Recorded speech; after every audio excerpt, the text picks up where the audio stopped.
Hello there and welcome to Inside the Investigation. I'm KXAN's Director of Investigations and Innovation, Josh Hinkle, and today I am joined by our Senior Investigative Producer, David Barrera. Thanks for being with us. Thanks for having me. So we're talking about a project that we launched all the way back in 2017. It was called Fallen.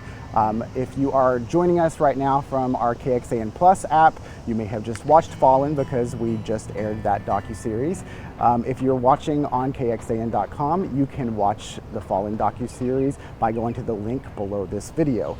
The reason we are revisiting this is because it's been 8 years since we put this docuseries together. We actually recorded it from right here at the Texas Peace Officer Memorial, where the list of fallen officers since the beginning of Texas is all listed.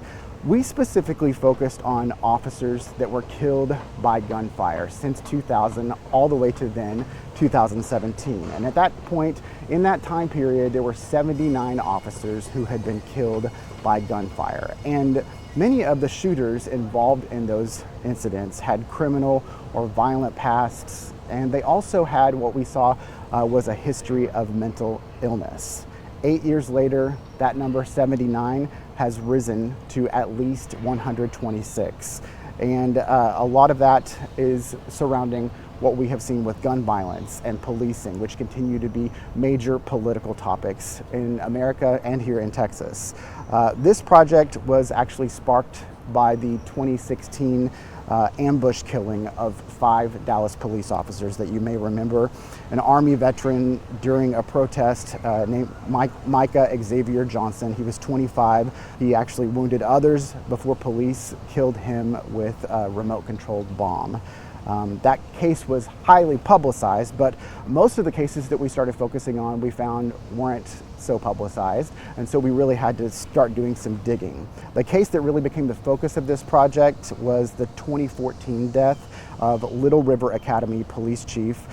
He was at the home of his actual killer when he was shot on the front porch after a road rage incident. And so that's where we really kind of started being able to tell the story behind this docuseries. But it wasn't easy. You really had to do some digging to find some of that evidence, right? Right. So the main thing you'll see in the documentary is video footage and documentation of the case you just mentioned in Little River Academy. And that small town is in Bell County, Texas. And so what we did was we went to the Bell County District Attorney's Office to get the records from them, and we requested records of all the evidence that they had collected in preparation for the trial of David Reisner. And what we got back was 12 CDs full of video and documents from the case. So it was a huge amount of records, and we relied on that a lot to tell the story. Beyond that, we dug into the cases of dozens of other people who had been accused, charged, or found to have killed police officers by shooting them over a number of years. And we looked into their criminal histories, their personal histories, work histories, we gathered court records, we spoke to people involved with those cases in some instances. And so it was a large amount of information we gathered on that. Then on top of that, you'll also see interviews with legal experts, mental health experts, and law enforcement experts, government officials too. So it was a large record gathering and interview effort, and that's what composes the documentary. And I will point out that the Society of Professional Journalists actually honored this with a national award. It's Sigma Delta Chi Award for Best Documentary in 2018. And one of the things I remember the judges told us was that the videos and the records that we were able to compile for this, while they were very graphic and sometimes startling to look at, they were necessary to really tell people exactly what was happening and just how alarming this should be for the state of Texas and for America. And I think graphic is a good way to describe this because it was difficult to watch some of those videos. Our colleagues, our former colleagues, Shannon Wolfson and Ben Freeberg, they worked with us on this. Ben was the photojournalist, and some of these body camera videos and dash camera videos were just very violent and gruesome to see. And when you're the photojournalist and you're in the edit bay for hours and hours on end, having to rewatch and figure out what is just enough to let our viewers see the reality of the situation without going overboard to possibly upset the families or show too much graphic content, that can be really jarring. I remember Ben had to take a break from editing for a couple of weeks after that because he just needed to kind of reset his mind. And that's something he doesn't mind us sharing. He's talked about it before, but I mean, you probably had some similar experience when you were going through a lot of those records as well. Yeah, it's just a difficult thing to handle, but it was an important topic. It was at the front of everyone's mind at the time, and remains that way because this is an issue that's ongoing. We all saw the videos, and on top of that, we interviewed Constable Prado, and that was a very emotional one because he was the first responder at the Little River Academy police chief's death scene, and it still haunts him to this day.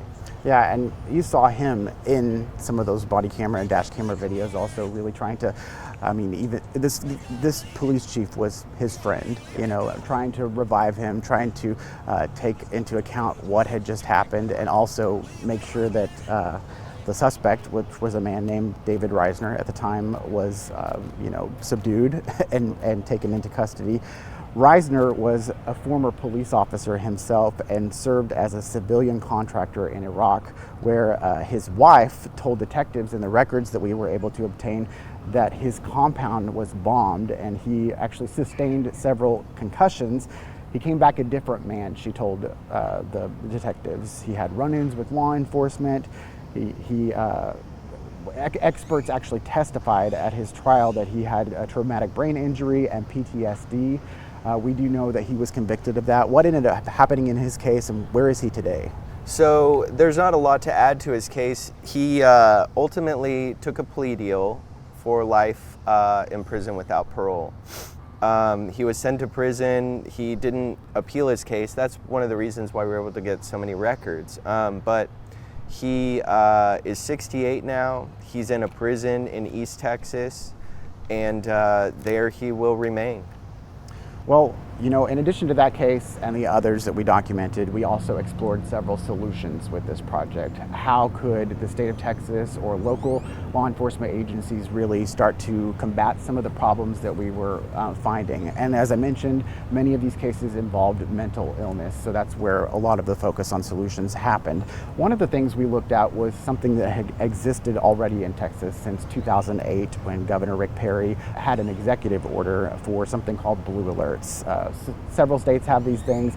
Like I said, Texas has had them since 2008. But while we were putting the documentary together, state lawmakers here at the Capitol, which is just a few feet away from us right now, they actually passed Senate Bill 1138, which made blue alerts a permanent part of state law. It also made the system go under the Texas Department of Public Safety, DPS. And essentially what blue alerts do, it's kind of like an amber alert or a silver alert if you're familiar with those going off on your phone. They speed up catching people who kill or seriously wound police officers. The public, essentially receives information about a suspect, like texts. You could also see them on some of those flashing signs that are on the highways, just alerts in general.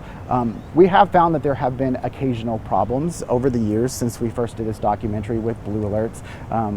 You might remember millions of people, in fact, across the state got an alert recently at 5 a.m., which is typically outside the time that you would get a blue alert. A police chief in Memphis, which is 6 hours away from where we are right now in the Panhandle, was actually shot. And the thing is you can opt out of these blue alerts.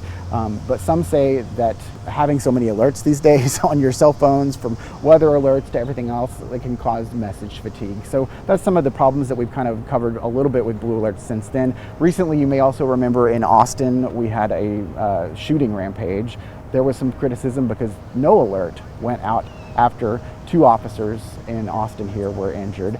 That was because it requires confirmation of a suspect's identity, and police didn't have that at the time when it would have been feasible to send out these blue alerts. So I think it's a system that they're always evaluating and figuring out how we can get better with it, but definitely it has helped increase awareness of what's happening with the police officer's death, or if they've been wounded, and how the public can be involved when it comes to a suspect. KXAN was another thing that we looked at. This was a system, a software system, and a shared network to essentially improve officer communications and get data fast. As of 2017, when we did this project, more than 800 courts and police agencies in 17 different states used KXAN. It is Texas-based. A lot of those agencies were in Texas, but over the years, shortly after that, actually, it started struggling financially and it exchanged hands to a different company. Do you have any other updates on that?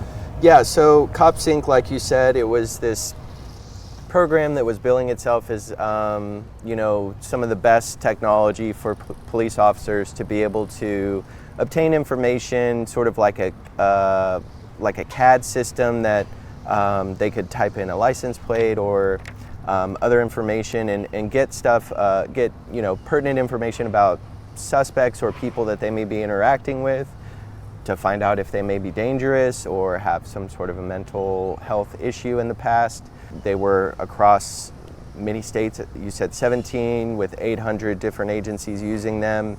The company, after our report aired, was acquired by another entity that does similar work, and my understanding is that they were sort of integrated into that platform.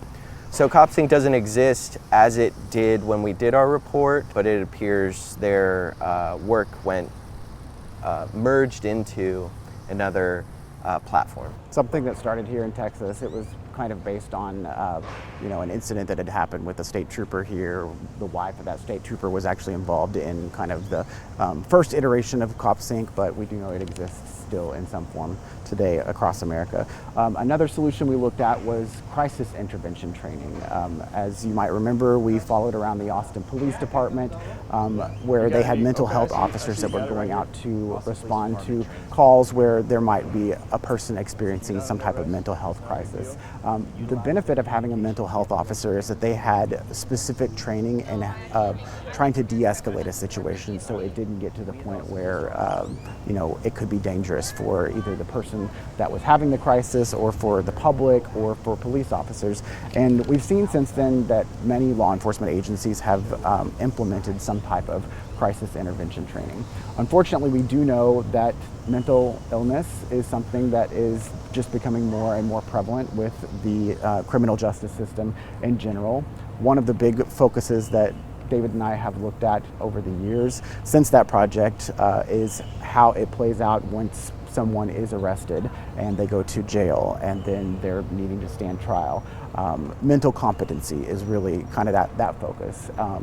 This is a big issue here in the state of Texas because there is a long wait list for people to get into a state hospital to have a bed so they can have their competency restored, so they can get that treatment, so that they can come back to the court and be competent enough to stand trial and take part in their defense. It has gotten better over the years. The state has implemented a number of solutions to try to speed up that wait list and get more people into a state hospital bed or another alternative, because state hospital beds aren't the only place that competency restoration can happen. But what does it look like right now? I know that it's still something that the state still struggles with.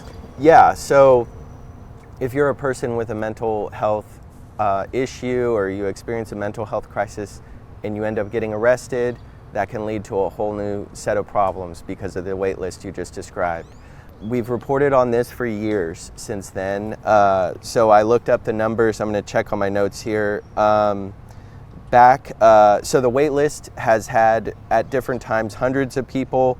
The last time they put the wait list online was in April. So I checked the numbers from then. There were a total of 1,700 people waiting. With an average time for the maximum security facility being 250 days. That's a lot. They're still trying really hard to lower it, but that's actually a substantial improvement from where it was a few years earlier than that. In late 2022 and early 2023, there were more than 2,500 people waiting on the list, and there was a point where the wait for one of those maximum security beds was up to an average of 800 days. So that time is spent, the people who are mentally ill, they need, to be restored mentally. They're waiting in jail, and most often the jails are not equipped, and it's to do that, to help them, and it's not a mental health facility. So it's a serious problem that the state has been trying to tackle for years, but we have seen an improvement. A lot of this comes back to there wasn't a lot of great tracking of the data, and that's part of where our work is focused, is making sure that the state is doing a better job with that. We've tried to hold them accountable with that. The Health and Human Services Commission, lawmakers have gotten involved. Some of these bills are difficult to get passed, especially when there's so many big topics here at the Capitol. One of the biggest ones was this past legislative session. Sarah Eckhart, a senator here from Austin, tried to get a study passed to where we could really take a hyper-focused look at the reality of state hospital beds and what it was going to take for the state to get ahead of that. It didn't pass, but we know that she will continue working in that realm, as many lawmakers will. And of course, our work will continue also because we know it's an important topic for Texans and also for the work that we're doing. So thank you for being with me today to talk about all this stuff. Thanks for having me. We will continue doing these from the vault updates on past projects that we really want to let you know where they've gone each month as part of our Inside the Investigations series. You can check our Inside the Investigations videos like this one that are normally hosted by our colleague Kelly Wiley every week on the KXAN Plus app on your smart TV. You can also get it at KXAN.com each week, and we have an audio version that comes out each Saturday on your favorite podcast platform. Just search for KXAN Investigates. All right, I'm Josh Hinkle, and for David Barrere, thank you so much. Have a great weekend.